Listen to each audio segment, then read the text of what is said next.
ওই বিল্ডিংয়ে এই মুহূর্তে কেউ ঢুকতে পারবে না কিনা। আমরা গত সপ্তাহে একটা প্রিপারেশন নিয়েছিলাম ঢোকার, কিন্তু থানা যখন বলেছে যে না এই মুহূর্তে এটা করেন না, আমরা সমাধান করছি, তারপর আমরা এইটাও গত সপ্তাহের কথা, তারপরেও আমরা আর কোনো প্রিপারেশন নেই ঢোকার। তো দখলে থাকলে তো তাহলে আমি ওখানে থাকতাম, উনি থাকতো না। মামলার অভিযোগগুলো আমি যেটা শুনেছি যে পুরা বিল্ডিং দিয়ে দেওয়ার জন্য, নাহলে 5 কোটি টাকা দেওয়ার জন্য, তারপর আমি নাকি গিয়ে, আমার ভাই নাকি আমরা ওখানে গিয়ে ওনার উপরে হামলা করছি গুন্ডা পান্ডা নিয়ে।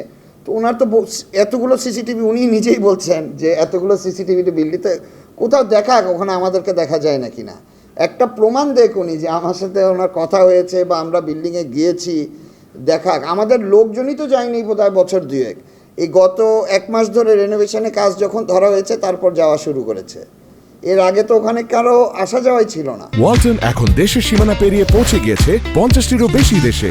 ওয়ালটন, ঘরে ঘরে বিশ্বজুড়ে। বিল্ডিংয়ের যে পরিস্থিতি হয়ে গেছে, আমি নিজে পার্সোনালি গত 4 বছর ওই বিল্ডিংয়ে পর্যন্ত যাইনি, আমার ভাই বোধহয় আরও বেশি সময় ধরে ওখানে যাননি।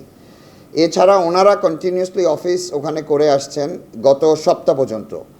তো গত সপ্তাহে একটা হামলার ঘটনা, আপনারা গণমাধ্যমে যে ভিডিওটা দেখছেন, ভিডিওটার শুরুর পার্ট কিন্তু আপনাদেরকে দেখানো হচ্ছে না। এটা পুলিশের কাছেও চাওয়া হয়েছে, পুলিশও ওনাদের কাছে চেয়েছে, পুলিশের কাছেও এই ওনার পুরা সিসিটিভির ক্লিপিংসগুলো নেই।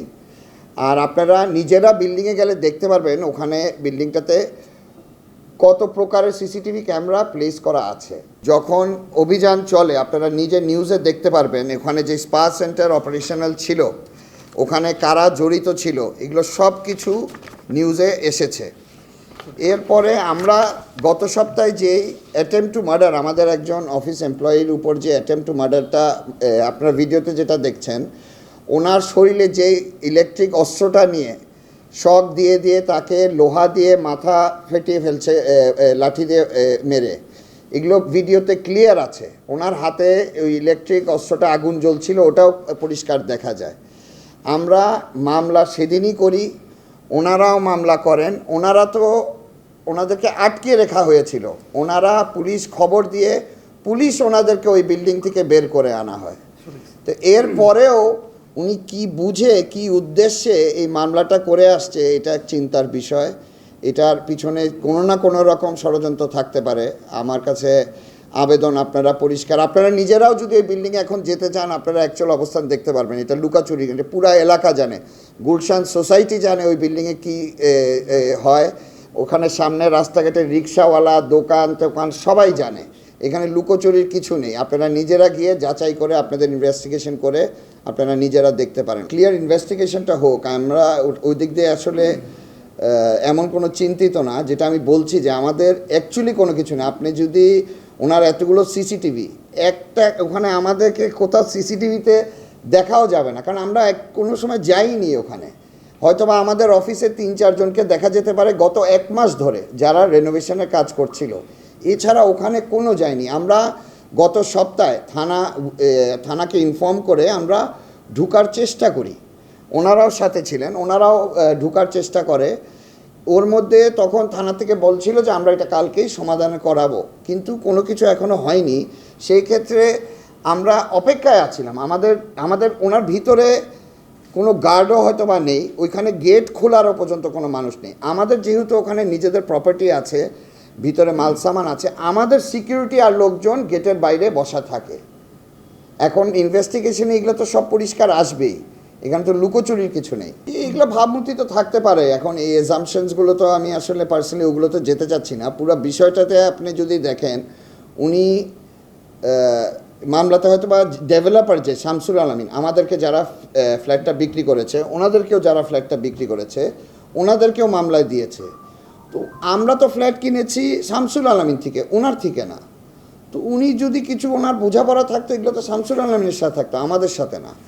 তো ওই ক্ষেত্রে এখন উনি কী চিন্তাভাবনা করে, মানে ওনার জিনিসটাও একটা, ওনার ভাবনাটাও আমার কাছে পুরো ম্যাসাকার লাগছে। কারণ হলো যে উনি কি বুঝে কি চাচ্ছে, এটা নিয়ে আমার খুবই সন্দেহ।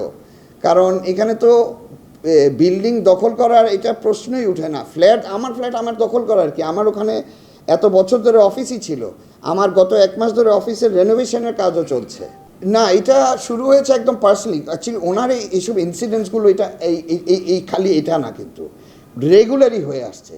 আপনারা যদি এলাকায় গিয়ে জিজ্ঞাসাবাদ করেন, ওনার এটা রেগুলার বেসিসে চলে। আপনি এখানে দেখবেন যে মহিলাটার সাথে ওনার পার্টনারশিপ ছিলেন, আমি আপনি নামটা আমি এই যে মহিলাটা, এটা নিউজেও এসেছে, এই মহিলার সাথে ওপেন ওনার অনেক হাতাহাতি পিটাপিটি রাস্তাঘাটে হয়েছে, কেসও হয়েছে এটা নিয়ে। তো এই মারপিট বিষয়টা এটা আমার কাছে আশ্চর্য না, কারণ আমি এটা বহুদিন ধরে শুনে আসছি। আমার নিজেও একবার দুবার দেখা, ওখানে ব্যাংকের মানুষরাও গিয়েছে, ওখানে ব্যাংকের মানুষদের সাথেও ওনারাও রেগুলার এটা এক্সপিরিয়েন্স করেছে আমার চেয়ে বেশি। আমি একবার নিজের চোখেও দেখেছি এটা 4-5 বছর আগে। তো এই বিষয়টা নিয়ে আমার কাছে এটা কোনো আশ্চর্যজনক কোনো ইস্যু না, কারণ এটা ওনার এটা রেগুলারলি চলে। যেই যায় ওখানে গিয়ে পিটাপিটি এগুলো রেগুলারলি চলে। ভুয়া দলিলের কি আছে, আমরা তো এটা আর নতুন কিনিনি, এটা বহু আগে কিনেছি শামসুল আলমীর থেকে। তো উনি এত বছর ধরে তাহলে ভুয়া দলিলে ওনার খেয়াল আসছিল না, এখন খেয়াল আসতেছে নাকি? জি, আমরা এখানে রেডিও, আমার অফিসটা এখানে 2022 পর্যন্ত ছিলেন। এটা অফের হওয়ার পর আমরা মাঝে মধ্যে টুকটাক ওখানে যেতাম টিল 2000 হয়তো বা 6 মাস 1 বছর আরও কন্টিনিউ করা হয়েছে। তারপর অফিস এটা বন্ধ করে রেখে আসা হয়েছে 24 পর্যন্ত। 24 তখনও মানে আর কি, যখন ওরকম অ্যাক্টিভিটিস ওখানে শুরু হয়ে গিয়েছিল, উপরে যে রেস্টুরেন্টটা দিয়েছে, স্পা সেন্টারটা খোলা হয়েছে, তারপর থেকে আমার অফিসের 2-4 জন হয়তো বা যেত, ওই আনাগোনাও বন্ধ হয়ে গেছে, বছর 3 হয়ে যাচ্ছে। এরপরে আমাদের কোনো ওখানে আসা যাওয়া ছিল না, অফিসটা ওইভাবে বন্ধ করে রাখা হয়েছিল। গত 1 মাস ধরে ওখানে রেনোভেশনের কাজ আমরা শুরু করেছি। আর প্রশাসনের কাছে আমরা সবসময় ফ্রম ডে 1 প্রশাসনকে জানিয়েই যা যা করার, আমাদের যে ডকুমেন্টেশনের কথা বলছেন মালিকানার, এগুলো ওনাদের কাছে আমরা সব কিছু প্রোভাইড করেই আমরা এইটা রেনোভেশনের কাজ, মহিলা যখন আমাদেরকে ঢুকতে দিচ্ছিলেন না, তখন আমরা এগুলো সব কিছু থানায় প্রোভাইড করেই কাজ শুরু করি। সহযোগিতা বলতে আমরা তো মামলাগুলো করেছি গত 7-10 দিন আগে যে ঘটনাটা ঘটেছে, তারপরে আমরা ওই অপেক্ষায় ছিলাম। আমরা গত সপ্তাহে একটা অ্যাটেম্পট নিতে চাচ্ছিলাম যে আমরা সবাই আবার আমাদের অফিসে ঢুকবো, তখন থানার থেকে বলা হয়েছিল যে এটা আমরা ইমিডিয়েটলি সমাধান করছি, আপনারা একটু ওয়েট করেন। তো এই ওয়েটের মধ্যেই দেখলাম আমরা যে উনি মামলাটা করে দিলেন গতকাল। জাস্ট একটা অ্যাটেম্প নেন ওখানে, জাস্ট গেটের সামনে দিয়ে যান। আপনারা একটা ভিডিও ক্লিপিং দেখবেন, আমাদের গার্ডরা যখন বাইরে দাঁড়িয়েছিল গত সপ্তাহে, কারণ আমাদের তো রেনোভেশনের কাজ চলছে, মাল সামান আসতেছে, মাল সামান ভিতরে পড়েও আছে। তো ওই সময় উনি ওনার ছেলেরা গ্রিল দিয়ে বলতেছে এখান থেকে সর, নাইলে গরম তেল দিয়ে জানে মেরে ফেলবো। এই ভিডিওটাও আছে আমাদের কাছে। তো এখন থ্রেট আমরা কোথায় দিলাম বা উনি কোথায় দিল, এগুলো প্রমাণ হোক। আর উনি যে ভিডিও ক্লিপিংটা দেখাচ্ছে ওগুলো পুরোটাই দেখান। আমাদের এখানে যে আমাদের যে স্টাফ আছেন ওনার, আমরা বহুবার জিজ্ঞেস করেছি তুমি থাপ্পড় মারতে গেছো, ওর মোবাইল নিয়ে গেছিলো মহিলা হাত থেকে, ও মোবাইলটাই নিতে গিয়েছিল, মোবাইলটা নিতে গিয়ে ওকে ইলেকট্রিক শক দিতে ফেলে তারপর ওর মাথা ফাটায় ফেলে।